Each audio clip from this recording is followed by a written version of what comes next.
लाहौर में चीनी की सप्लाई और नरखों पर अमल दरामद का मामला। हुकूमत की जानिब से बनाई गई ऑर्डिनेशन कमेटी के पहले इजलास में बड़े फैसले सामने आ गए।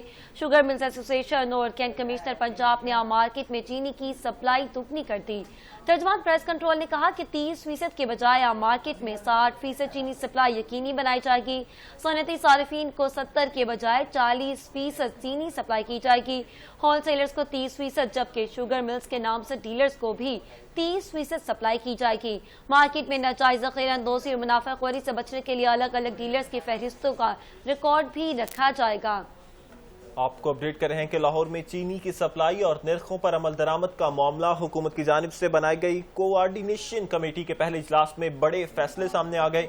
शुगर मिल्स एसोसिएशन और कैन कमिश्नर पंजाब ने आम मार्केट में चीनी की सप्लाई दुगना कर दी। तर्जुमान प्राइस कंट्रोल ने कहा कि अब 30% की बजाय आम मार्केट में 60% चीनी सप्लाई यकीनी बनाई जाएगी। सनती सार्फिन को 70 के बजाय 40% चीनी सप्लाई की जाएगी। होल सेलर्स को 30%, जबकि शुगर मिल्स के नामजद डीलर्स को भी 30% सप्लाई दी जाएगी। मार्केट में नाजायज ज़ख़ीरा अंदोज़ी और मुनाफाखोरी से बचने के लिए अलग अलग डीलर्स की फहरिस्तों का रिकॉर्ड भी रखा जाएगा।